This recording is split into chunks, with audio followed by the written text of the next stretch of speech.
نحمده ونصلي على رسوله الكريم أما بعد فأعوذ بالله من الشيطان الرجيم بسم الله الرحمن الرحيم رب اشرح لي صدري ويسر لي أمري واحلل عقدة من لساني يفقه قولي.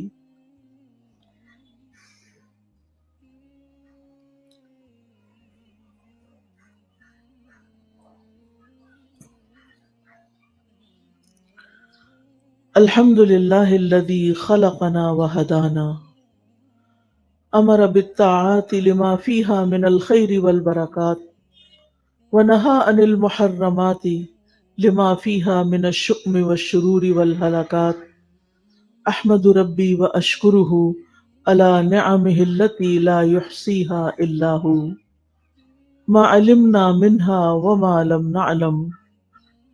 ہر طرح کی حمد اللہ رب العزت کے لیے ہے جس نے ہمیں پیدا کیا، ہمیں ہدایت دی اور اس نے ہمیں اطاعت کے ان کاموں کا حکم دیا جن میں ہمارے لیے خیر اور برکت ہے، اور حرام کاموں سے منع کیا کیونکہ ان میں نحوست، شر اور فساد، تباہی ہے۔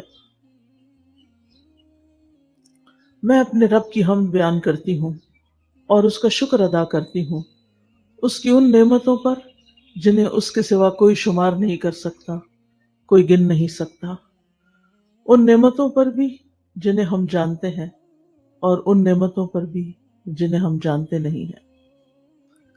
حقیقت یہ ہے کہ ہمارا رب ہی شکر اور تعریف کے لائق ہے۔ تعریف کا جذبہ انسان کے اندر ہر حال میں رہتا ہے۔ جب بھی وہ کسی اچھی چیز کو دیکھتا ہے تو اس کی تعریف کیے بغیر نہیں رہتا، لیکن سب سے زیادہ تعریف کس کی؟ وہ جو خود نظر نہیں آتا، لیکن بے شمار نشانیاں اس کے وجود پر دلالت کرتی ہیں۔ چاروں طرف کائنات میں پھیلی ہوئی نشانیاں ہمیں بتاتی ہیں کہ ہمارا رب وہ ہے جس نے انہیں پیدا کیا، جس نے انہیں ہمارے لیے مسخر کیا، جس نے ہمیں ان سب چیزوں سے فائدہ پہنچایا۔ آج میں اسی موضوع پر بات کروں گی کہ پھر ایسے رب سے ہمارا تعلق کیا ہونا چاہیے، اس سے ہمارا تعلق کیسا ہونا چاہیے۔ حقیقت یہ ہے کہ انسان کو اللہ تعالیٰ نے اس طریقے پر پیدا کیا ہے کہ وہ اپنے رب کی عبادت کر سکے، سب سے بڑھ کر اپنے رب سے محبت کرے۔ لیکن یہ انسان کی کمزوری ہے کہ وہ ظاہر میں نظر آنے والی چیزوں میں الجھ کے رہ جاتا ہے اور اپنے حقیقی رب کو بھول جاتا ہے اور اس کی بے شمار نعمتوں کو فراموش کر دیتا ہے اپنی ہی غفلت کی وجہ سے۔ لیکن چونکہ ہم پیدا اسی کے لیے کیے گئے ہیں، اس لیے جب تک اس کو نہیں پا لیتے، اس کو نہیں پہچان لیتے، اس سے محبت نہیں کرتے، اس وقت تک ہمارے اندر کا خلا پھر بھرا بھی نہیں جاتا، ہمارے اندر کی اداسی اور تنہائی اور ہمارے اندر کی بے چینی اور اضطراب بھی ختم نہیں ہوتا۔ اس لیے بہت ضروری ہے یہ بات کہ ہم اپنے رب کو پہچانیں اور اس سے اپنا تعلق مضبوط کریں، اس کے آگے جھک جائیں اور اپنے قیمتی ترین جذبات اس کے لیے وقف کر دیں۔ اور جب تک ہم یہ نہیں کرتے، اس وقت تک ہماری زندگی مکمل نہیں ہوتی۔ دنیا میں بھی ہم بے شمار نعمتوں سے صحیح معنوں میں فائدہ نہیں اٹھا سکتے، اور آخرت کی سب سے بڑی نعمت اور وہ اللہ سبحانہ وتعالیٰ کا دیدار، اس کا شوق جب تک دنیا میں نہیں ہوتا، وہاں بھی اس کی لذت نہیں پا سکتے۔ لہٰذا بے حد ضروری ہے کہ ہم اپنے رب کو پہچانیں اور اس کی اطاعت اس حال میں کریں کہ واقعی وہ ہم سے راضی ہو جائے۔ ہمارا رب کون ہے، اور خاص طور پر انبیاء علیہ السلام نے رب کو کیسے پہچانا، اس کے بارے میں سورۃ الشعراء کی آیات ایک بہترین تعارف کراتی ہیں کہ جو ابراہیم علیہ السلام کا اپنے رب کے ساتھ تعلق تھا اور جس طرح وہ اپنے رب کو پہچانتے تھے، بظاہر دیکھنے میں بہت ہی سادہ لفظ ہیں لیکن ایک حقیقی تعلق کو بیان کرتے ہیں۔ یوں محسوس ہوتا ہے کہ یہ ان کے حقیقی جذبات ہیں، یہ ان کے اپنے ہی احساسات ہیں، اور یہ ان کے دل کی باتیں ہیں۔ وہ کہتے ہیں، کون ہے رب؟ الذی خلقنی فہو یہدینی، وہ جس نے مجھے پیدا کیا پھر وہی مجھے راہ دکھاتا ہے۔ والذی هو یطعمنی ویسقینی، وہی جو مجھے کھلاتا اور پلاتا ہے۔ وَإِذَا مَرِضْتُ فَهُوَ يَشْفِينِ، اور جب میں بیمار ہوتا ہوں تو وہی مجھے شفا دیتا ہے۔ وَالَّذِي يُمِيتُنِي ثُمَّ يُحْيِينِ، وہی جو مجھے موت دے گا پھر مجھے زندہ کرے گا۔ وَالَّذِي أَطْمَعُ أَن يَغْفِرَ لِي خَطِيئَتِي يَوْمَ الدِّينِ، اور وہ جس سے میں طمع رکھتا ہوں کہ وہ جزا کے دن میری خطا بخش دے گا۔ رب هب لي حکما والحقنی بالصالحین، اے میرے رب مجھے حکم عطا کر اور مجھے نیک لوگوں کے ساتھ ملا۔ وجعل لی لسان صدق فی الآخرین، اور پیچھے آنے والوں میں میرے لیے سچی نام بری رکھ۔ وجعلنی من ورثۃ جنت النعیم، اور مجھے جنت النعیم کے وارثوں میں شامل کر لے۔ یہ ہے ابراہیم علیہ السلام جو اپنے رب کے ساتھ اپنے تعلق کو کچھ یوں بیان کرتے ہیں۔ میں اور آپ سوچیں کہ کیا ہم جب کچھ کھا رہے ہوتے ہیں، جب کچھ پی رہے ہوتے ہیں، جب بیماری سے صحت یاب ہو رہے ہوتے ہیں، تو کیا ہمارے دل کے بھی یہی جذبات ہوتے ہیں کہ یہ میرا رب ہے جو مجھے پلا رہا ہے، یہ میرا رب ہے جو مجھے کھلا رہا ہے، یہ میرا رب ہے جس نے میری یہ ساری ضروریات پوری کی ہیں؟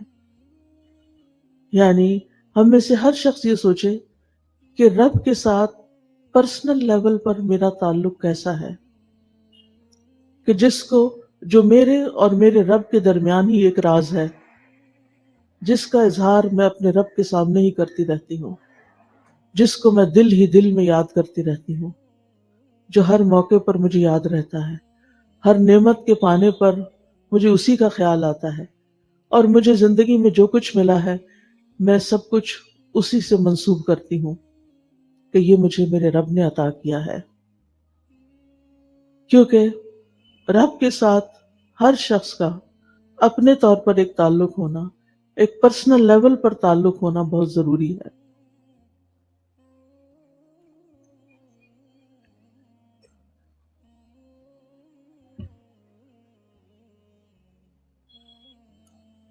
ہمارا رب اگرچہ سارے جہانوں کا رب ہے، اللہ خالق کل شیء، ہر چیز کو وہی پیدا کرنے والا ہے، وہی خالق ہے، وہی مالک ہے، وہی اس پوری کائنات کی تدبیر کر رہا ہے، اس کا نظام چلا رہا ہے، سارے امور اسی کی طرف لوٹتے ہیں۔ ساری مخلوق کو پیدا کرنے کے بعد اس کی رہنمائی بھی اسی نے کی ہے۔ الذی اعطی کل شیء خلقہ ثم ہدی، وہ جس نے ہر چیز کو اس کی شکل و صورت بخشی پھر اس کو راستہ دکھایا۔ وہ ہر چیز پر نگرانی کر رہا ہے، ہر چیز کی حفاظت کرنے والا ہے۔ حکم ان سب پر اسی کا چلتا ہے، سارے کا سارا حکم اور سارے کے سارے فیصلے اسی کی جناب سے صادر ہوتے ہیں۔ کاموں کی تدبیر بھی اسی کے ہاتھ میں ہے۔ زندگی اور موت کا رب بھی وہی ہے۔ آسمان اور زمین میں پائی جانے والی ہر چیز کا وہ علم رکھتا ہے، ایک ذرے سے لے کر عرش تک سب اسی کے کنٹرول میں ہے۔ ظاہری اور پوشیدہ باتوں کا وہ جاننے والا ہے، ہمارے دل کے اندر پائے جانے والے خیالات سے وہی واقف ہے، وہ نگاہوں کی خیانت تک کو جانتا ہے، وہ ہماری سرگوشیوں سے بھی واقف ہے۔ لیکن ذاتی طور پر اپنی زندگی میں، اپنی روزمرہ کی مصروفیات میں میرا اس کے ساتھ کتنا تعلق ہے اور کیسا تعلق ہے، میرے اوقات اس کی یاد میں کس طرح بسر ہوتے ہیں، اور وہ یاد بھی کیسی ہوتی ہے، اور خاص طور پر نماز کے وقت ہماری نماز میں، ہماری عبادت میں، ہماری تلاوت میں اس کی یاد کا کتنا حصہ ہوتا ہے۔ وہ فرماتا ہے اقم الصلاۃ لذکری، نماز میری یاد کے لیے قائم کرو۔ لیکن ہم نماز میں کیا کرتے ہیں؟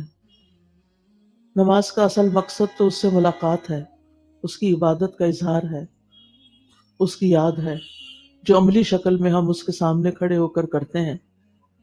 لیکن افسوس یہ کہ ہماری نماز بھی اس کی یاد سے خالی ہوتی ہے۔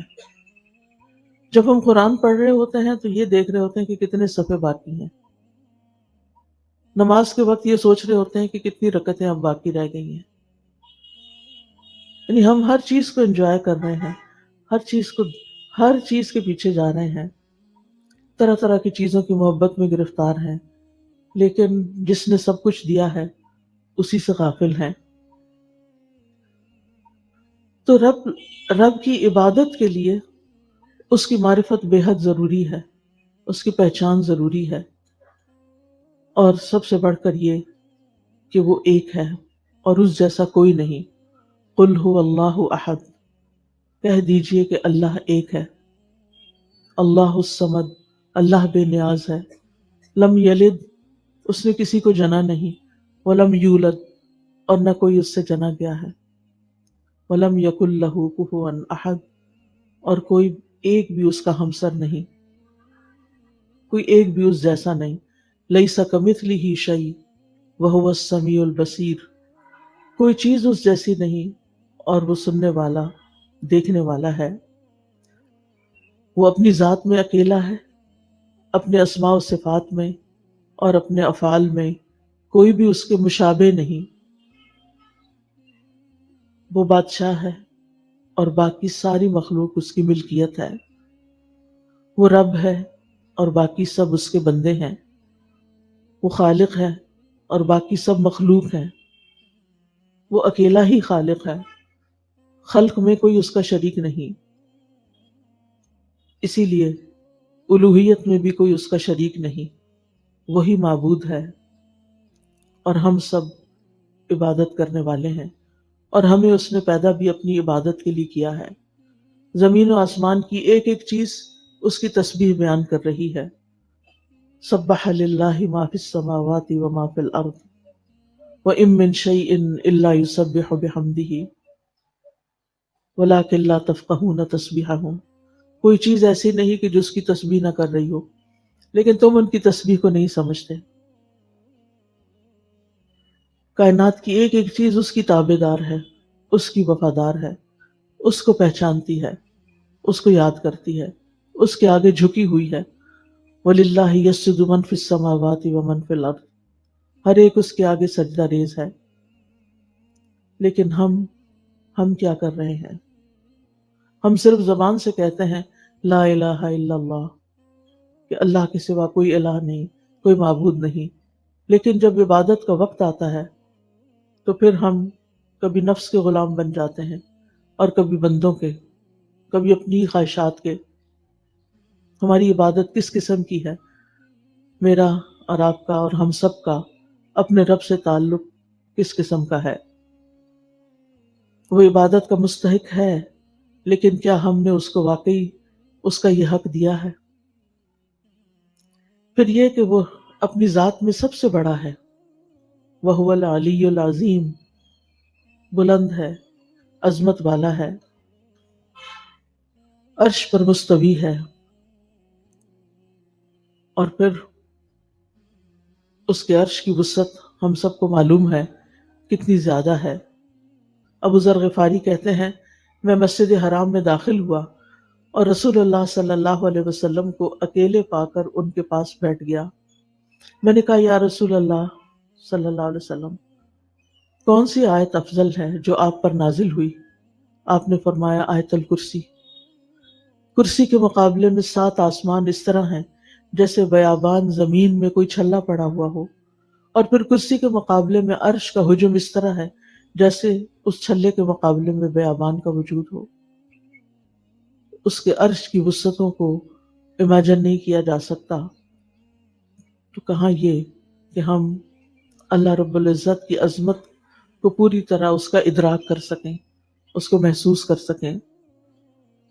ہر چیز اس کے قبضہ قدرت میں ہے، اور قیامت کے دن وہ فرمائے گا، آسمانوں کو لپیٹ لے گا اور اپنے دائیں ہاتھ میں لے کے فرمائے گا، میں بادشاہ ہوں، کہاں ہے جبار، کہاں ہے تکبر کرنے والے؟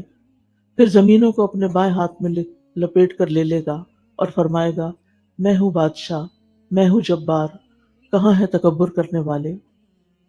اور اس وقت اللہ سبحانہ تعالیٰ کے سوا کسی کو بولنے کی جرات نہ ہوگی۔ لیکن کیا ہم اس دنیا میں رہتے ہوئے واقعی اس کو ہی بادشاہ مانتے ہیں، اسی کو بڑا سمجھتے ہیں؟ حقیقت میں طاقتور وہی ہے، باقی سب کمزور ہیں۔ صاحب قدرت وہی ہے، باقی سب بے بس ہیں۔ سب سے بڑا وہی ہے، اس کے سوا سب چھوٹے ہیں۔ وہ بے نیاز اور غنی ہے، اور سب اس کے محتاج ہیں۔ وہ طاقتور ہے، اس کے سوا باقی سب ذلیل اور کمزور ہیں۔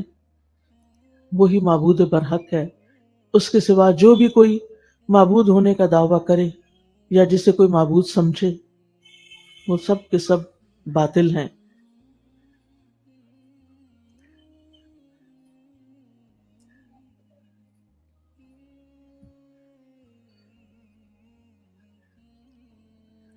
دنیا میں اگر کوئی طاقتور ہمیں نظر آتا ہے تو اس کو بھی اسی نے پیدا کیا ہے۔ آج دنیا میں اگر کسی کے پاس اختیار ہے، کسی بھی قسم کا، چھوٹا یا بڑا، تو اس کو وہ اختیار دینے والا اور اس کو پیدا کرنے والا بھی وہی ہے۔ لیکن ان ساری قوتوں اور ان ساری صفات کے باوجود وہ ارحم الراحمین بھی ہے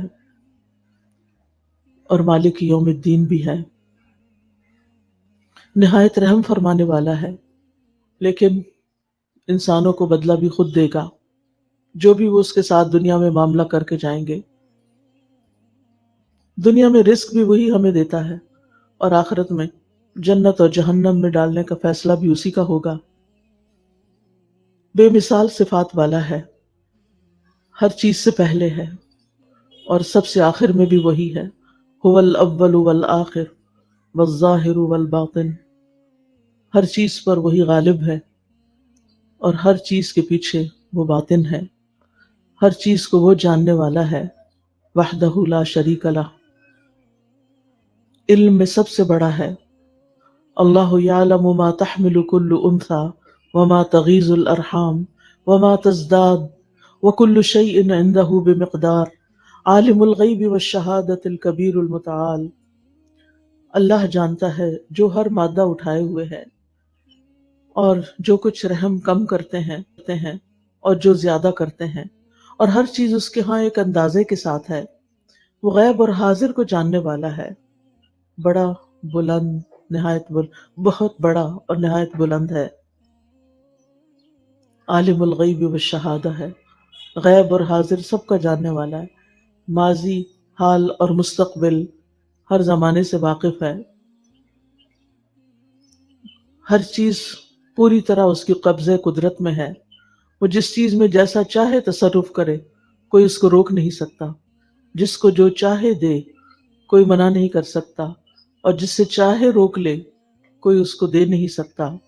اللہم لا مانع لما اعطیت ولا معطی لما منعت ولا ينفع ذا الجد منک الجد۔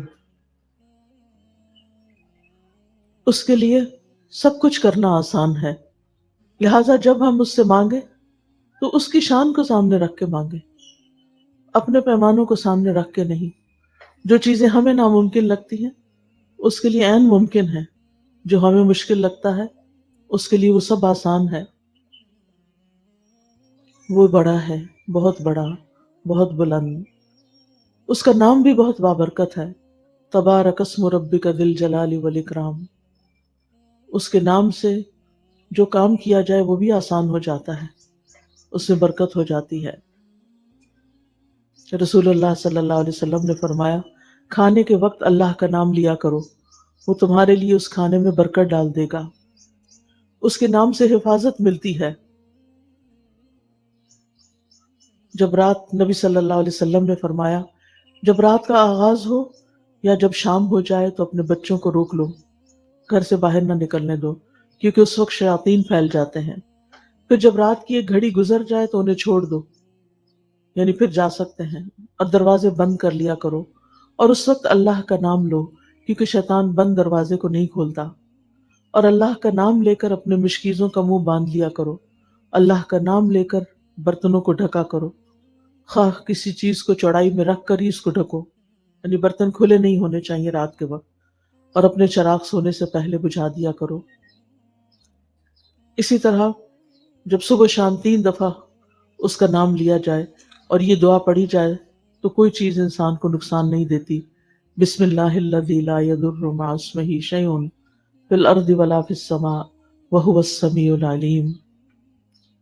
ہمارا رب حقیقی بادشاہ ہے، اس کے سوا جس کسی نے بادشاہت کا دعویٰ کیا ہے وہ اس کے لیے ہمیشہ کے لیے نہیں تھی، وہ عارضی تھی، وقتی تھی، ناپائیدار تھی، اور بے شمار بادشاہ ذلت سے دوچار ہو کر بادشاہت سے رخصت ہوئے۔ حقیقی بادشاہ وہی ہے۔ اللہم مالک الملک تؤتی الملک من تشاء وتنزع الملک ممن تشاء وتعز من تشاء وتذل من تشاء بیدک الخیر انک علی کل شیء قدیر۔ تمام مخلوقات چاہے اوپر کی دنیا میں ہو یا نیچے کی دنیا میں صرف اور صرف اسی کی ملکیت میں ہے۔ سورج، چاند، ستارے، رات، دن، فرشتے، انسانوں کی روحیں، جن، پرندے، جانور، جمادات، نباتات، سمندر، نہریں، بادل، پانی، مٹی، پہاڑ، ہوائیں اور دیگر تمام چیزیں جن کو شمار نہیں کیا جا سکتا یا ان سے ہم واقف بھی نہیں، وہ ساری کی ساری اس کی ملکیت میں ہے، اور ان سے ہم جو بھی فائدہ اٹھا رہے ہیں اس کے اذن سے اٹھا رہے ہیں، اور وہ ان تمام چیزوں کو اکیلے ہی اون کرتا ہے، اس کا ان میں کوئی بھی شریک نہیں ہے، اور بغیر کسی رکاوٹ کے اپنی مرضی کے ساتھ انہیں چلاتا ہے۔ اس کی بادشاہت ہر چیز پر ہے، سمندروں پر بھی، ستاروں اور سیاروں پر بھی، خشکی پر بھی، زمین پر بھی، آسمانوں پر بھی۔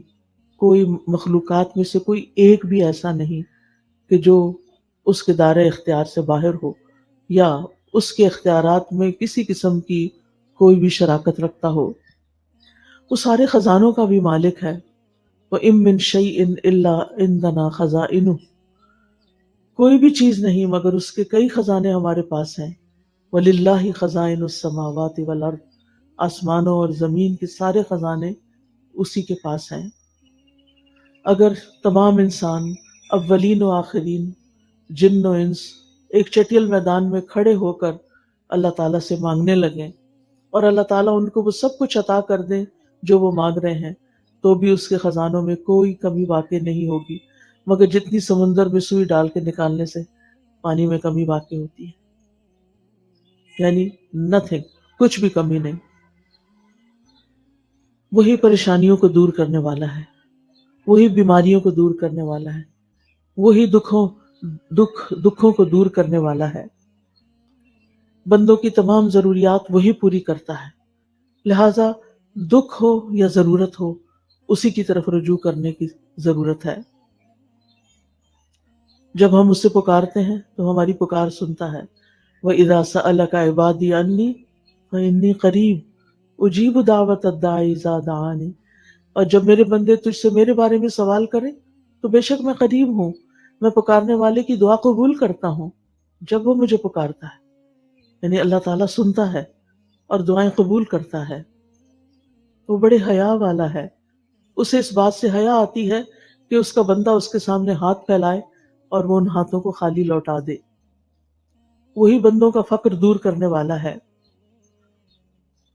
رسول اللہ صلی اللہ علیہ وسلم نے فرمایا، جسے انتہائی شدید حاجت آ پڑے، کوئی ضرورت ہو، کسی چیز میں ڈیسپریٹ ہو کہ اس کا یہ کام نکل آئے، اور وہ اسے لوگوں پر پیش کر دے تو اس کی حاجت دور نہیں ہوگی۔ اور جس نے اسے اللہ پر پیش کیا، وہ سیدھا اللہ ہی کی طرف گیا، تو عنقریب اللہ تعالیٰ اسے بے نیاز کر دے گا، اس کی ضرورت پوری کر دے گا۔ یا تو جلد ہی اسے موت آ جائے گی، یا پھر جلد ہی غنی ہو جائے گا، پھر وہ بندوں کے بہت قریب بھی ہے اور قابل تعریف ہے، اس لیے کہ وہ رب العالمین ہے۔ الحمد للہ رب العالمین، دنیا اور آخرت میں اسی کی تعریف ہے، صبح اور شام اسی کی تعریف ہے۔ وَلَهُ الْحَمْدُ فِي السَّمَاوَاتِ وَالْأَرْضِ وَعَشِيًّا وَحِينَ تُظْهِرُونَ، بہترین صفات والا ہے، بہت محبت کرنے والا۔ وَهُوَ الْغَفُورُ الْوَدُودُ ذُو الْعَرْشِ الْمَجِيدُ، وہی ہے جو بے حد بخشنے والا، نہایت محبت کرنے والا ہے، عرش کا مالک ہے، بڑی شان والا ہے، وسیع رحمت والا ہے، اس کی رحمت اس کے غضب پر حاوی ہے، جو اس سے معافی چاہتا ہے اس کو معاف کر دیتا ہے، جو بخشش مانگتا ہے اس کو بخش دیتا ہے۔ شیطان نے کہا تھا، میرے رب مجھے تیری عزت کی قسم، میں تیرے بندوں کو اس وقت تک گمراہ کرتا رہوں گا جب تک ان کے جسم میں روح رہے گی، اور رب نے فرمایا تھا، مجھے اپنی عزت و جلال کی قسم، جب تک وہ مجھ سے معافی مانگتے رہیں گے میں بھی انہیں معاف کرتا رہوں گا۔ اس لیے کبھی بھی رب کی رحمت سے مایوس نہیں ہونا چاہیے، وہ گناہوں کا معاف کرنے والا ہے۔ اگر کوئی شرک نہ کرے تو باقی تمام گناہوں کو وہ معاف کر دے گا، کبیرہ گناہوں کے باوجود بخش دینے والا ہے۔ یہ ہے ہمارا رب، جس کی تعریف میں سارے سمندر سیاہی بن جائیں اور سارے درخت قلم بن جائیں تو بھی اس کے کلمات ختم نہ ہوں، لیکن ہمیں بار بار اس کی صفات اور اس کے ناموں کا ذکر کرتے رہنا چاہیے تاکہ ہمیں اس کی محبت نصیب ہو، ہم حقیقی معنوں میں اس کی عبادت کر سکیں۔ کیونکہ جب تک ہم رب کو پہچانتے نہیں، اس کو جانتے نہیں، تو پھر ہم عبادت کس کی کر رہے ہیں؟ جس کو ہم جانتے نہیں اس کی عبادت، کیسی عبادت؟ وہ عبادت بھی کیا ہوگی؟ تو اس لیے بہت ضروری ہے کہ ہم رب کی عبادت کے لیے اس کو پہچانیں، وہ رب جس کی طرف ہماری واپسی ہے۔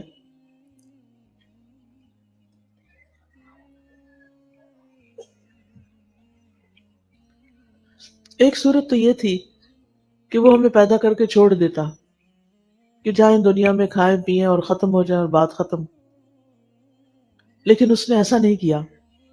اس نے پیدا کیا، ایک مقصد کے لیے پیدا کیا، اور پھر واپس اپنی ہی طرف بلایا۔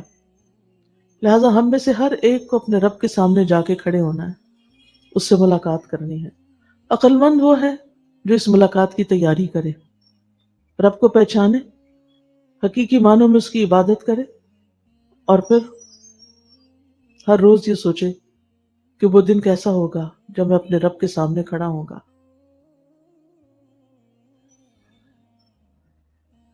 ہم سب اس بات کو امیجن کریں کہ اگر ہم اطاعت کرتے ہیں تو انشاءاللہ رب سے ملاقات خوشگوار ہوگی، لیکن اگر ہم اس کی نافرمانی میں دن گزار رہے ہیں تو پھر کس ذلت اور کس شرمندگی کے ساتھ کھڑے ہونا ہوگا۔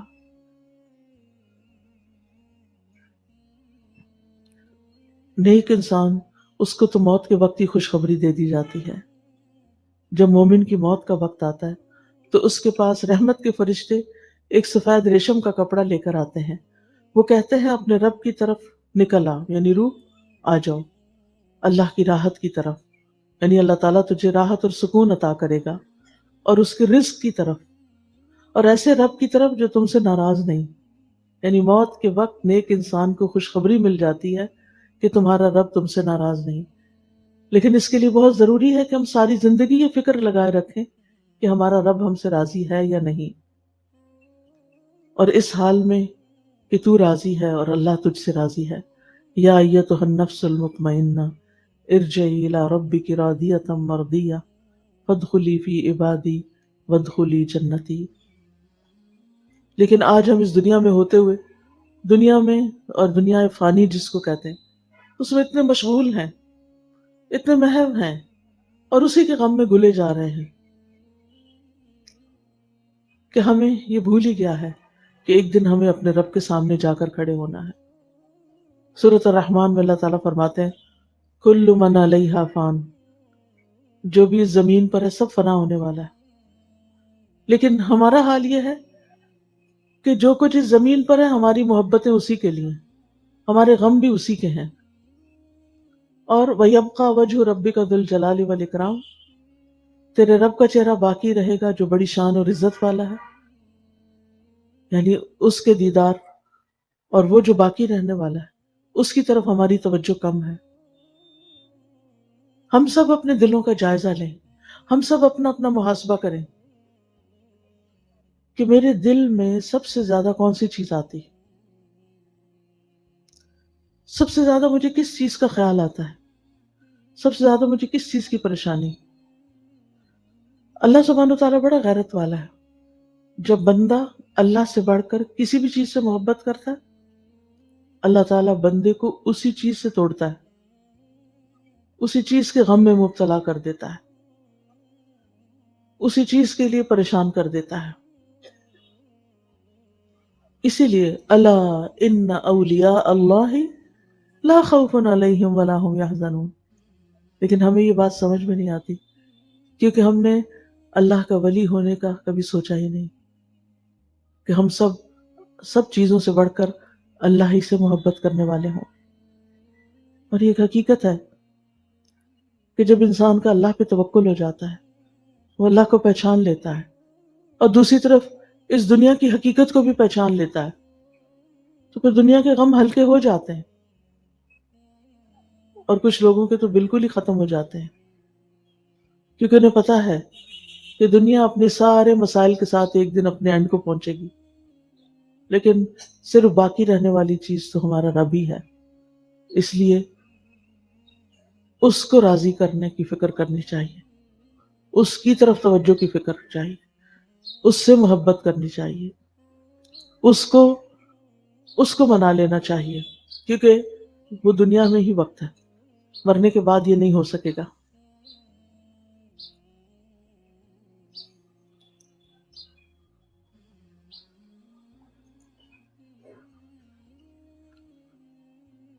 تو رب سے میرا تعلق کیسا ہونا چاہیے؟ پھر سب سے پہلی بات تو یہ کہ رب پر ایمان، ایسا ایمان، ایسا یقین کہ جس میں کوئی شک نہ ہو، اور اس ایمان کے ساتھ اس کی عبادت، اس ایمان میں اس کی محبت بھی شامل ہے اور اس کا خوف بھی شامل ہے. جب عبادت میں محبت اور خوف دونوں چیزیں شامل ہو جاتی تو عبادت کا لطف ہی کچھ اور ہو جاتا ہے. لیکن جب عبادت صرف ایک ریچول سمجھ کر اور ایک صرف مجبوری سمجھ کر کی جاتی ہے کہ نہ کی تو پکڑ ہو جائے گی، نماز قضا کر دی تو بس سزا مل جائے گی، تو پھر اس نماز سے انسان لذت نہیں پاتا. کیوں نبی صلی اللہ علیہ وسلم فرماتے تھے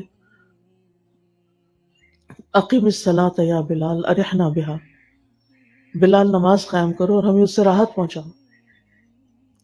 کہ جب رب سے ملاقات کریں گے، رب کے آگے کھڑے ہوں گے تو ساری باتیں بھول جائیں گی، دنیا کے غم بھول جائیں گے. لیکن ہمارا حال یہ ہے کہ ہم نے اپنے دلوں میں دنیا کو اتنی جگہ دے رکھی ہے کہ رب کے سامنے کھڑے ہو کر بھی اسی طرف دھیان رہتا ہے، دنیا ہی کے غم یاد آتے رہتے ہیں.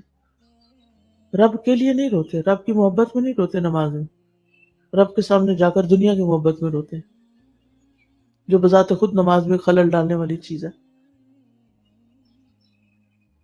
تو اس کے ساتھ کسی کو شریک نہیں کرنا، نہ محبت میں.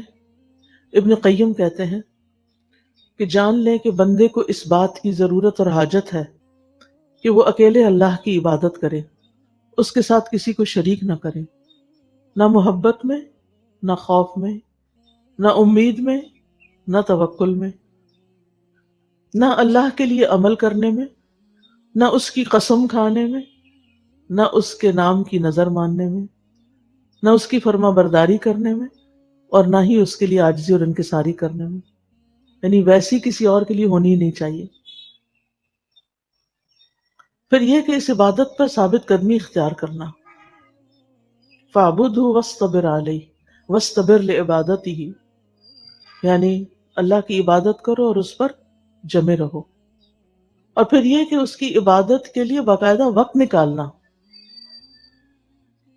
یعنی ایک یہ ہے کہ دن کا ٹائم ٹیبل آپ بنائیں، نمازوں کا وقت نکال کر باقی چیزوں کو سیٹ کریں۔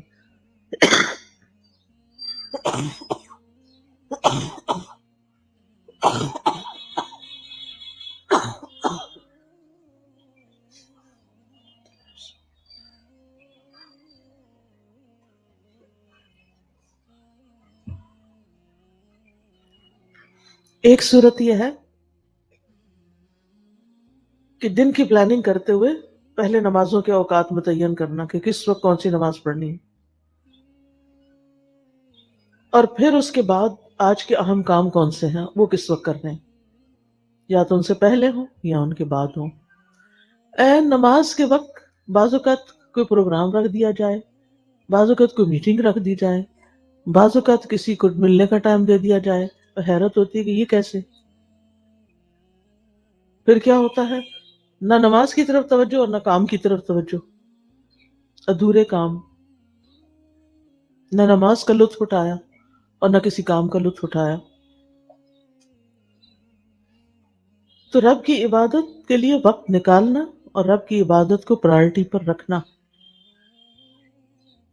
پھر جو ہماری عبادات ہیں جس میں نماز روزہ وغیرہ شامل ہے وہ اپنی جگہ، لیکن اس کے ساتھ ساتھ یعنی صرف اسی کو کافی نہ سمجھنا، کثرت سے رب کو یاد کرنا، صرف زبان سے نہیں دل سے بھی، ہر سچویشن میں، ہر موقع پر پہلے اس کو یاد کرنا۔ یعنی کوئی مشکل، کوئی غم، کوئی دکھ آیا تو یہ نہیں کہ سب کے نمبر ملا لیے، جب کوئی نہیں تو پھر کہا یا اللہ تو میری مدد کر، نہیں، پہلے اس کی طرف متوجہ، پہلے اس سے دعا۔ اور ہم دیکھیں کہ اس سے سرگوشی کرنے میں، اس سے مانگنے میں، اس کی طرف توجہ کرنے میں کتنا وقت لگتا ہے، کتنی دیر لگتی ہے۔ وہ تو ہر وقت سنتا ہے، بندے ہر وقت نہیں سنتے، وہ دن ہو رات ہو، پانی میں ہو آپ، آسمان میں ہو، زمین میں ہو، آسانی میں ہو، مشکل میں ہو، ہر وقت سنتا ہے۔ لا تأخذہ سنۃ ولا نوم، اس کو نہ نیند آتی ہے نہ اونگ آتی، لہذا سب سے پہلے اس کی طرف متوجہ، مشکل پیش آنے پر اس کو یاد کریں، اس کا ذکر کریں۔ اور عبادت میں خوبصورتی اس احساس کے ساتھ لائیں کہ گویا ہم اسے دیکھ رہے ہیں، اور اگر یہ نہیں تو وہ تو ہمیں دیکھ رہا ہے۔ پھر یہ کہ جو کچھ کریں اسی کے لیے کریں، یہی یہی عبادت بن جائے گی۔ یعنی ہر چیز عبادت، ہر قول اور فعل عبادت بن جاتا ہے جب اللہ کے لیے کیا جاتا ہے، خالصتاً اسی کے لیے اور اس کی پسند کے مطابق۔ کیونکہ قل ان صلاتي ونسکی ومحیاي ومماتی للہ رب العالمین، صرف یہاں تک نہیں فرمایا کہ ان صلاتی و نسکی، میری نماز اور میری قربانی اور بس، کیونکہ ہماری عبادت یہاں تک ہے نا، نماز اللہ کے لیے، قربانی اللہ کے لیے، اور محیایا، زندگی میری کس کے لیے؟ لوگوں کے لیے، دنیا کے لیے، اور موت جب بھی آ جائے، نہیں، زندگی بھی اللہ کے لیے، باقی کام بھی اللہ کے لیے، چاہے لوگوں کی خدمت ہو، چاہے کسی کی مدد ہو، چاہے دنیا کا کام ہو، چاہے دین کا کام ہو، اپنی نیتوں کو اللہ کے لیے خالص کرتے رہنا کہ مجھے اس کا اجر اللہ سے چاہیے، میں اس کام کے ذریعے اپنے رب کو راضی کرنا چاہتی ہوں۔ اور پھر عبادت کا کام ہو یا دنیا کا کام ہو، اللہ کی محبت میں کرنا۔ اللہ کی محبت میں کیسے ہوتا ہے؟ جو کام اللہ کی محبت میں ہوتا ہے، مثلا کسی سے آپ کی دوستی ہے اگر اللہ کی خاطر محبت ہے تو وہ دوستی آپ کو نقصان نہیں دے گی،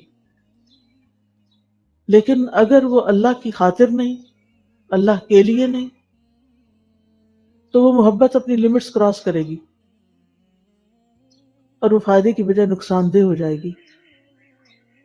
اپنے بچوں سے بھی محبت کس لیے؟ اللہ نے یہ نعمتیں ہمیں عطا کی ہیں، ان کو اللہ ہی کی اطاعت میں لگانا ہے، اور ان سے اتنی محبت کرنی ہے کہ جو اللہ کی محبت سے آگے نہ بڑھے۔ جب آپ اس کو اپنی جگہ پر رکھیں گے نا، تو پھر بچوں کی طرف سے ملنے والی خوشی اور غم اور سب کچھ بھی اپنے ایک لمٹ کے اندر آ جائے گا، وہ آپ کو ڈسٹرب نہیں کرے گا۔ لیکن جب وہ لمٹ کراس کر جاتی ہے محبت ان کی، یا کسی بھی چیز کی محبت، تو پھر وہی انسان کے لیے مصیبت بن جاتی ہے، وہی انسان کے لیے دکھ اور تکلیف اور پریشانی کا سبب بن جاتی ہے۔ لہذا اللہ سے تعلق کس طرح ہونا چاہیے؟ عبادت اسی کے لیے، ذکر اسی کا، محبت اس سے، خوف بھی اسی کا، اور سب سے بڑھ کر خوف اسی کا، اور غائبانہ طور پر اللہ سے ڈرنا۔ بات ہے نا، وَأُزْلِفَتِ الْجَنَّةُ لِلْمُتَّقِينَ غَيْرَ بَعِيدٍ هَذَا مَا تُوعَدُونَ لِكُلِّ أَوَّابٍ حَفِيظٍ مَنْ خَشِيَ الرَّحْمَنَ بِالْغَيْبِ وَجَاءَ بِقَلْبٍ مُنِيبٍ ادْخُلُوهَا بِسَلَامٍ ذَلِكَ يَوْمُ الْخُلُودِ لَهُم مَّا يَشَاءُونَ فِيهَا وَلَدَيْنَا مَزِيدٌ۔ اور جنت متقین کے قریب کر دی جائے گی جو کچھ بھی دور نہ ہوگی۔ یہ ہے جس کا وعدہ تم سے کیا جاتا تھا، ہر اس شخص کے لیے جو بہت رجوع کرنے والا، خوب حفاظت کرنے والا ہو، جو رحمان سے بن دیکھے ڈر گیا ہو، اور رجوع کرنے والا دل لے کر آیا ہو۔ کہا جائے گا اس میں سلامتی کے ساتھ داخل ہو جاؤ، یہی ہمیشہ رہنے کا دن ہے۔ ان کے لیے وہاں وہ کچھ ہوگا جو وہ چاہیں گے، اور ہمارے پاس مزید بھی ہے۔ مزید کیا ہے؟ اللہ سبحانہ و تعالیٰ کا دیدار۔ پھر ہر موقع پر اللہ سے ڈرنا، یعنی خوشی کا موقع ہو، غم کا موقع، کچھ خریدنے کا ہو، کچھ بیچنے کا ہو، کیونکہ ان معاملات میں ہم عموماً اللہ تعالیٰ کو بلا دیتے ہیں، اسی لیے ہماری خرید و فروخت میں اسراف بھی ہوتا ہے، ہم نافرمانی کی چیزیں بھی کرنے لگتے ہیں، اور ہمیں کچھ فکر بھی نہیں ہوتی۔ ہم کہتے ہیں ہم نے نماز بڑی اچھی سی پڑھ لی، ہم تو تہجد بھی پڑھتے ہیں، ہم تو حجاب بھی کرتے ہیں، ہم تو صدقہ خیرات بھی کرتے ہیں، لیکن جب معاملات آتے ہیں تو ان میں دھوکہ دہی یا فریب یا ان باقی چیزوں کے بارے میں نہیں سوچتے۔ تو جو اللہ کی محبت میں جیتے ہیں وہ اللہ کے بندوں کو نقصان بھی نہیں دیتے، وہ کسی پہ ظلم نہیں کرتے، وہ اپنے آپ پہ بھی نہیں کرتے، وہ اس کے ہر حکم کو لیتے ہیں۔ یا ایھا الذین آمنوا ادخلوا فی السلم کافہ، اے لوگ جو ایمان لائے ہو، دین میں پورے کے پورے داخل ہو، اور اس کی منہیات جن چیزوں سے اس نے روکا ہے اس سے بھی بچتے ہیں، جو فرائض اس نے عائد کیے ہیں ان کو ادا کرتے ہیں، اور دل کی خوشی سے پورے کرتے ہیں، یعنی صرف ایک مجبوری سے نہیں، بہترین طریقے سے اللہ کی عبادت کرتے ہیں۔ اور اس میں آپ دیکھیں کہ نبی صلی اللہ علیہ وسلم نے حضرت معاذ بن جبل کا ہاتھ پکڑا اور فرمایا، اے معاذ میں تم سے محبت کرتا ہوں۔ حضرت معاذ کہتے ہیں میں نے عرض کیا، اللہ کے رسول میں بھی آپ سے محبت کرتا ہوں۔ تو رسول اللہ صلی اللہ علیہ وسلم نے فرمایا، تم پابندی سے ہر نماز میں یہ دعا مانگا کرو، رب اعنی علی ذکرک و شکرک و حسن عبادتک، کیونکہ جب بندے کو بطور رزق اچھی عبادت کی توفیق دے دی جاتی ہے تو اس کا سینہ کھل جاتا ہے، دل مطمئن ہو جاتا ہے، اور وہ عبادت کی لذت پا لیتا ہے، اور یہ اللہ کی مدد سے ہی ہوتا ہے۔ اس لیے ہر نماز کے بعد ایسا کرنا ضروری ہے۔ اور پھر آپ دیکھیے نبی صلی اللہ علیہ وسلم حضرت معاذ سے محبت کا اظہار کرتے ہیں، اور یہ محبت اللہ کی خاطر تھی، اسی لیے نماز کے بعد کی دعا ساتھ سکھائی کہ جب انسان کسی سے اللہ کی خاطر محبت کرتا ہے تو پھر وہاں صرف دنیا کی باتیں نہیں ہوتی، وہ ایک دوسرے کی خیر خواہی کے کام بھی کرتا ہے۔ اور پھر جب اللہ عبادت صحیح ہو جاتی ہے نا، تو بہت سی مصیبتیں اور بہت سی تکلیفیں اور بہت سی پریشانیاں خود بہت دور ہونے لگتی ہیں، کیونکہ دل جو ہے، دل میں یا تو آپ اللہ کی محبت اور اس کا لطف پائیں گے، یا اگر وہ نہیں تو پھر دنیا کی پریشانیاں ہوں گی۔ جب آپ عبادت کا حق ادا کرتے ہیں، اس پر استقامت اختیار کرتے ہیں، تو دنیا اور آخرت دونوں کی درستگی ہو جاتی ہے۔ لیکن یہ چیز ہے مشکل، اس کے لیے مسلسل کوشش کرنی پڑتی ہے، یہ کام صبر کا محتاج ہے،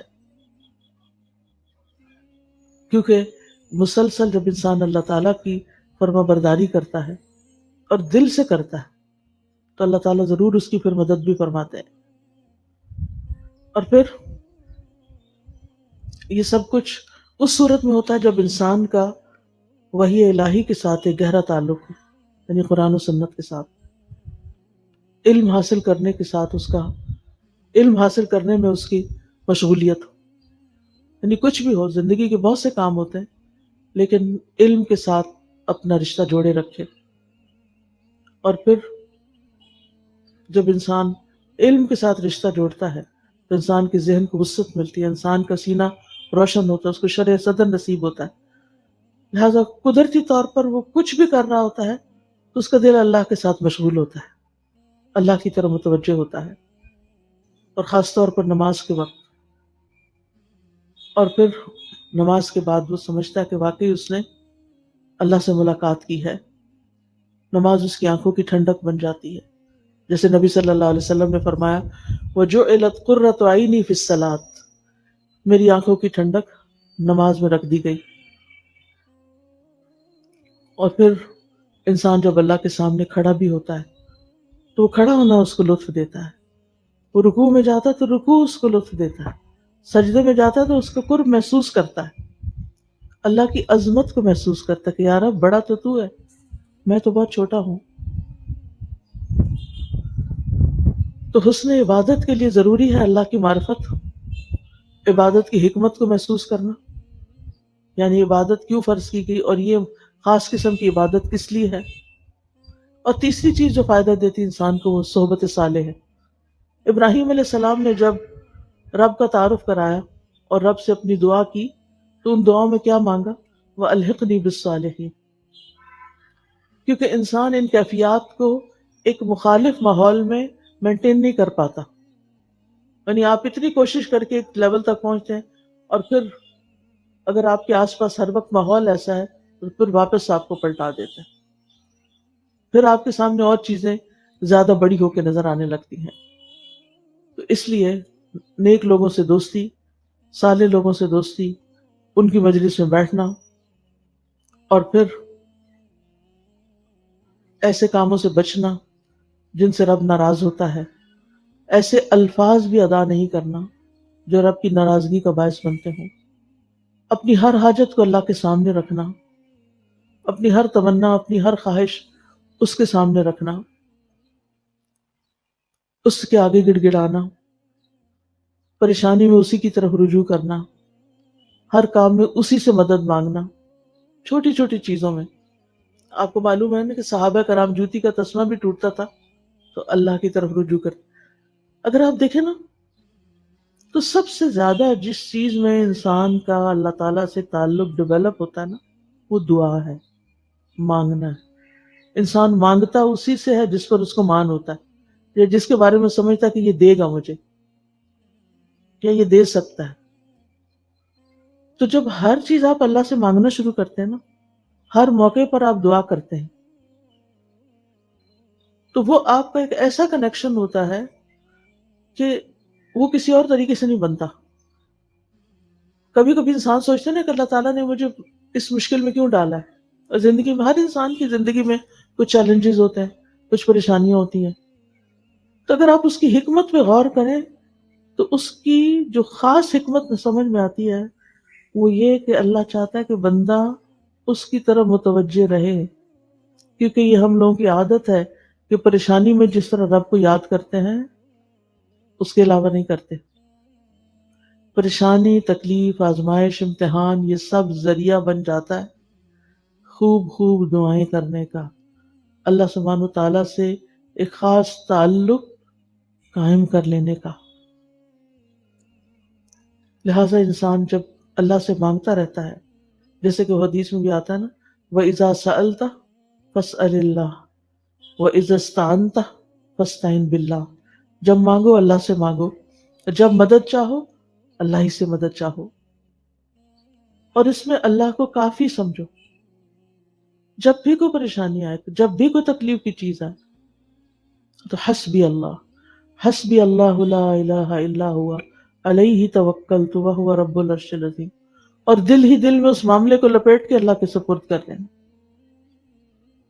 اسی پر بھروسہ، اسی پہ توکل، اسی کو اپنا مددگار سمجھنا، اس کے فیصلوں کو تسلیم کر لینا، اس کی نعمتوں پر شکر ادا کرتے رہنا، اس کے رب ہونے پر راضی رہنا، اور اس کی رضا کے کاموں کی تلاش میں رہنا کہ وہ کام کروں کہ جس سے وہ راضی ہو جائے۔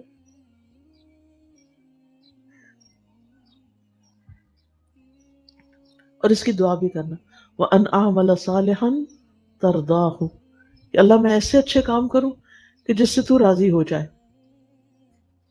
چاہے وہ عبادت کا کوئی کام ہو، چاہے وہ بندوں کی خدمت کا کوئی کام ہو، کیونکہ اللہ تعالیٰ قیامت کے دن کہیں گے نا کہ اے میرے بندے، میرا فلاں تو نے مجھے پانی نہیں پلایا، تو نے مجھے کھلایا نہیں، تو نے میری عادت نہیں کی، تو بندہ کہے گا کہ تو رب العالمین ہے، میں یہ کیسے کر سکتا تھا؟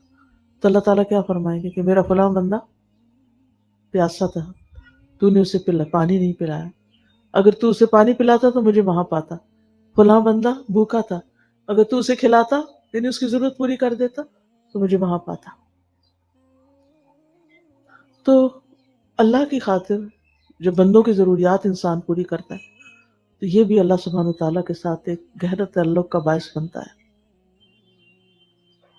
اور پھر من آتا للہ ومنع للہ، من احب للہ وابغض للہ وآتا للہ ومنع للہ فقد استکمل الایمان، محبت کرے تو اللہ کے لیے، کسی سے بغض رکھے تو اللہ کے لیے، کسی کو کچھ دے تو اللہ کے لیے، کسی سے کچھ روکے تو اللہ کے لیے، جب ہر چیز اللہ کے لیے ہو جائے تو پھر ایمان مکمل ہو جاتا ہے۔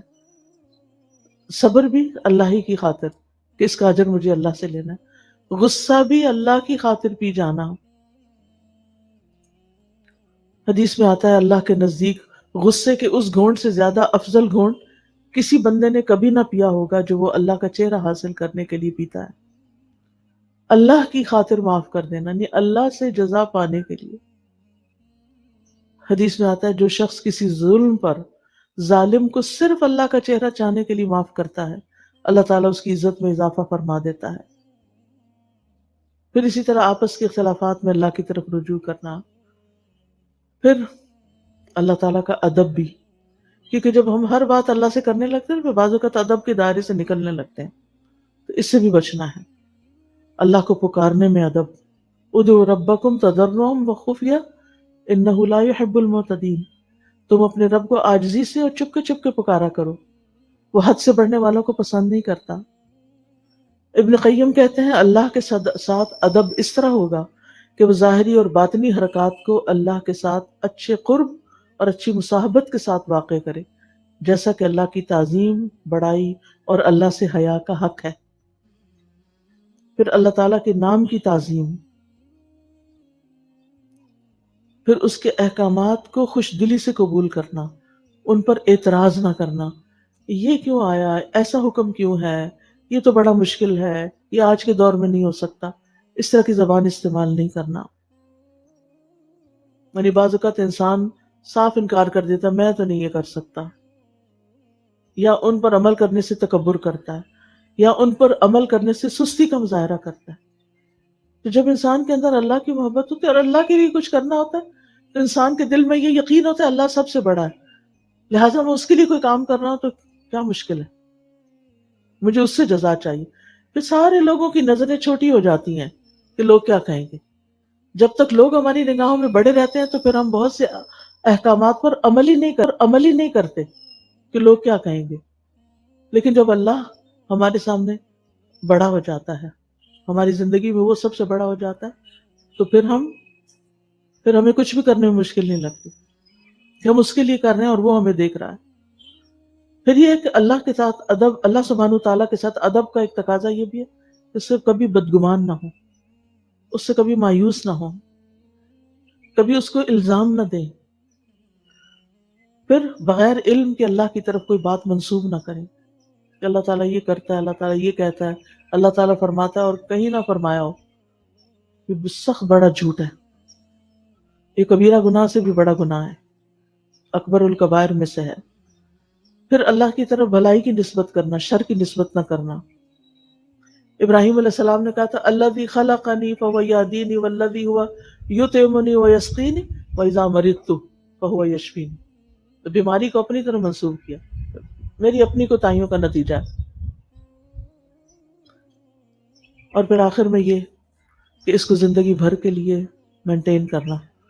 بعض اوقات ایسا ماحول ہمیں ملتا ہے، ایسا علم ملتا ہے، ایسی کمپنی ملتی ہے کہ ہمارا ایمان بہت بڑھ جاتا ہے، ہمارا اللہ سے تعلق خاص ہو جاتا ہے، اللہ کے ساتھ ایک اللہ کی عبادت میں لذت نصیب ہوتی. لیکن پھر کچھ دن کے بعد وہ سب ڈھیلا پڑنے لگتا. تو اس کی بھی فکر کرنی ہے کہ کون سی ایسی غلطی کی تھی، کون سا ایسا کام کیا تھا کہ جس کی وجہ سے یہ میرے ساتھ ہو رہا ہے.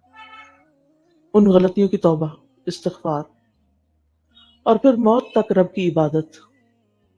وَاعْبُدْ رَبَّكَ حَتَّى يَأْتِيَكَ الْيَقِينُ. توحید پر، کلمہ لا الہ الا اللہ پر خاتمے کی دعا، رب کی ملاقات کا شوق، اور پھر رب سے دعائیں،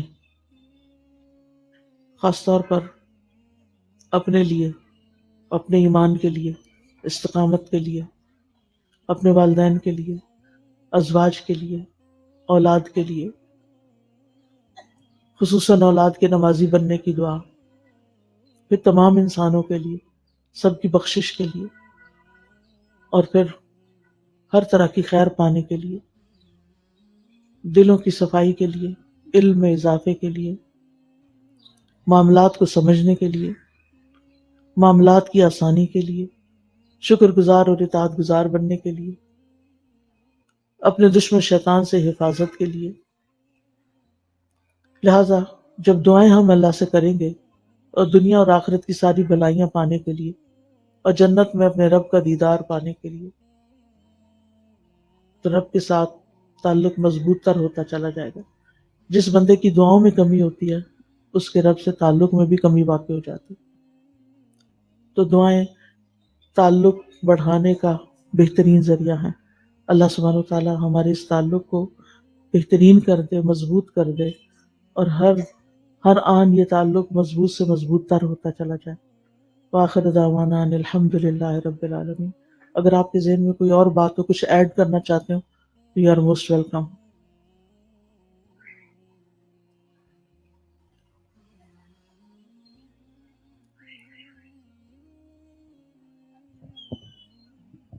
السلام علیکم استاذ جی. وعلیکم السلام. استاذ جی آج الحمدللہ ثم الحمدللہ رب العالمین آپ کے اس پورے لیکچر میں مجھے ایسا لگ رہا ہے جیسے فقہ القلوب پورا نچوڑ کے دوبارہ ریوائیو ہو گیا ہمارے ساتھ.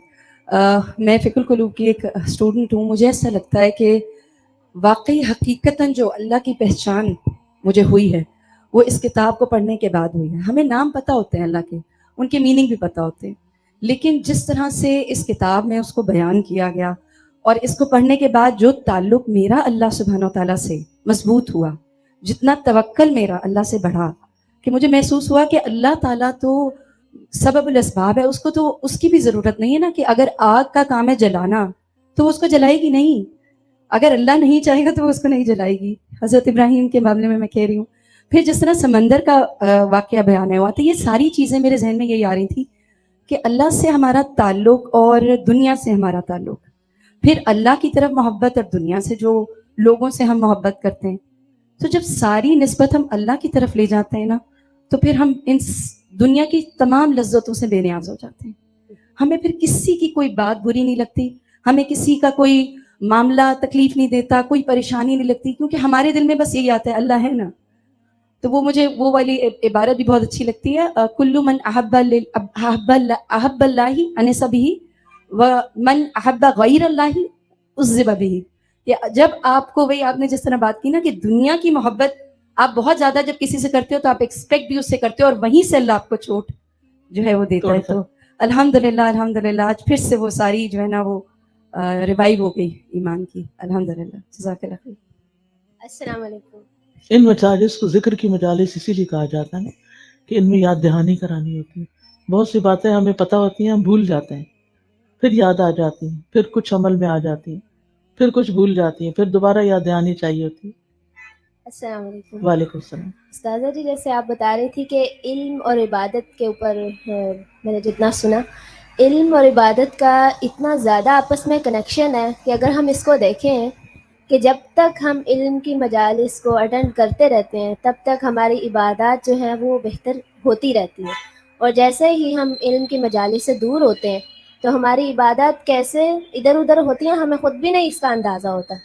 ابھی پچھلے دنوں ایک فرانس سے انہوں نے کنورٹ ہوئی تھی، تو انہوں نے میرے سے بات چیت کی تو انہوں نے کہا کہ مجھے سب سے پہلے شوق ہے کہ میں نماز سیکھوں، کیونکہ میں نے جس رب کی خاطر کلمہ شہادت دیا ہے مجھے پتہ چلے کہ اس نے نماز کیوں بنائی ہے، کس لیے بنائی ہے. اور نماز میں نے سنا ہے کہ مسلمانوں کے لیے ایک بہت بڑی رجوع اللہ ہے. اور جب میں نے ان کی بات سنی تو مجھے ایسے لگا کہ جیسے ہم مسلمان نماز کو کوئی امپورٹنس اتنی نہیں دیتے. تو ابھی تک وہ یہی کہتی ہے کہ مجھے مسنون نماز، اور جس طرح نبی صلی اللہ علیہ وسلم مسلمانوں کے نبی جو ہیں وہ جس طرح وہ ادا کرتے تھے مجھے اس طرح سکھائیں، کیونکہ میرا 2 سال کا بیبی ہے تو میں وہ ساتھ ساتھ مجھے دیکھے گا تو وہ بھی ویسے ہی کرے گا. تو اس سے میں ان کو یہی کہہ رہی تھی کہ عبادت کے ساتھ جو ہے نا علم بہت بڑا اس کا کنیکشن ہے. بالکل صحیح فرمایا. اور کوئی؟ جی آگے السلام آ جائیں. علیکم. وعلیکم السلام. میں کروں. السلام علیکم. وعلیکم السلام. پہلے تو میں آپ کو یہ کہنا چاہتی ہوں کہ سے بہت محبت کرتی ہوں اللہ کے لیے، اور جو میری زندگی میں ایک بہت بڑا چینج آیا ہے اللہ نے آپ کی مطلب آپ ایک اس کی ذریعہ بنی ہے بیسیکلی. مجھے I am a clinical psychologist. مجھے پہلے ایسے لگتا تھا کہ زندگی جو ہے نا اس میں جو سب سے امپورٹنٹ چیز ہے انجوائے کرنا، and the most important thing is money. مطلب آپ کو اگر اللہ تعالیٰ ساری نعمتوں سے نواز دے تو آپ اب زندگی فلسٹ پہ جی سکتے ہیں اور آپ بہت انجوائے کر سکتے ہیں. اور میرے لیے سب سے امپورٹنٹ اس ٹائم پہ گول تھا ٹو لک بیوٹیفل، اور میری ایک ایسی جگہ پہ شادی ہو جہاں پہ کہ میں لائف فلسٹ پہ جیوں. اور اللہ تعالیٰ نے ایسا کیا. مطلب I got married to a person جو ایک انڈسٹریلسٹ تھے، اور مجھے اتنا ماڈرن سسرال ملا کہ جہاں پہ میں جتنا مرضی فیشن کروں، سلیو لیس پہنوں، میری مدر ان لا کو کسی کو کوئی ایشو نہیں تھا. تو جب مجھے اللہ تعالیٰ نے سب کچھ دے دیا اور جب میں نے سب کچھ کر لیا اور میں ویسی زندگی جی رہی تھی، مجھے سمجھ نہیں آتا تھا کہ لائف میں مسنگ کیا ہے. مطلب جو میں نے اللہ سے مانگا کہ میں ابھی ایٹ آن میں بیٹھی ہوئی، اس سے اوپر میں کیا مانگوں اللہ سے، اور سب کچھ ہو رہا ہے لیکن پرابلم کیا ہے کہ مجھے سکون کیوں نہیں مل رہا، مجھے ابھی بھی کچھ اور چاہیے. تو سمجھ نہیں آتا تھا کہ پرابلم کیا ہے، پرابلم کس وجہ سے ہو رہا ہے. اللہ نے مجھے بیٹے بھی دے دیے، ایوری تھنگ گاٹ ہیپن، جو ایک سوسائٹی میں ہم سنتے ہیں کہ یہ سب کچھ ہونا چاہیے. لیکن جو ایک سب سے بڑا پرابلم تھا نا وہ یہ تھا کہ جب اللہ تعالیٰ آپ کو سکسیس دیتے ہیں وہاں پہ ارد گرد کے لوگ آپ کے ساتھ کنیکشن نہیں بنا پاتے. آپ اس طرح کے لوگوں میں اٹھنا بیٹھنا شروع کر دیتے ہیں، وہ جو آپ بات کرتی ہیں صحبت کی. تو وہاں پہ بیٹھ کے جب مجھے احساس ہوتا تھا کہ ارد گرد کے لوگ کرٹیسائز کر رہے ہیں، اچھا یار اس کو دیکھو وہ کیسی ہے، یہ کیسی ہے. اور جیسے میں اپنے گھر کے لوگوں کو سنتی تھی کہ یار ان کو مت انوائٹ کرو، مطلب ان کا کیا فائنینشیل اسٹیٹس ہے، مطلب دس اینڈ دیٹ. تو مجھے اس ٹائم پہ فیل ہوا کہ جس طرح کی صحبت میں جاتی جا رہی ہوں اور جس طرح کے لوگوں میں ایوالو ہو رہی ہوں، تو I am turning into some thing جو میں نہیں تھی. اور محبت کا ایلیمنٹ اتنا دور جاتا جا رہا تھا اور ایک مٹیریلسٹک وہ تھنکنگ ڈیولپ ہوتی جا رہی تھی، اور کچھ سمجھ نہیں آ رہا تھا زندگی میں کہ میں کہاں جا رہی ہوں. تو اس پوائنٹ پر پھر مجھے لگتا تھا یار یہ سب کچھ انجوائے کرنے کے لیے کوئی مخلص لوگ بھی ہونے چاہیے جو آپ سے پیار محبت کی باتیں کریں اور جو آپ کے ساتھ سنسیئر ہوں. لیکن وہ نہیں ہوتا تھا، بیکاز ڈیفینیٹلی کہیں نہ کہیں جیلسی آئی جاتی تھی. میں بڑا روتی تھی اللہ کے آگے کہ اللہ تعالیٰ یہ تو میں اکیلی ہو گئی ہوں، اور مجھے جس طرح کے آپ فرینڈس دے رہے ہیں مجھے اس طرح کے فرینڈس نہیں چاہیے. تو پھر مجھے ایک سرٹن پوائنٹ پہ ایسا لگا کہ اللہ تعالیٰ کہ میں نے سب سے پیار کر کے دیکھ لیا، وائی ناٹ کہ میں آپ سے پیار کر کے دیکھتی ہوں کیا ہوتا ہے. مطلب لیٹ می سی کہ آپ تو بڑا کہتے ہیں نا کہ مجھ سے پیار کرو مجھ سے پیار کرو. تو جب میں نے یہ بات سوچی کہ چلو اب میں سب کچھ اللہ کے لیے کروں گی دنیا میں، اور سارا کچھ چھوڑ کے بسائڈس آف دا فیکٹ کہ جو اللہ کو پسند ہے میں اس طرح سے کروں گی.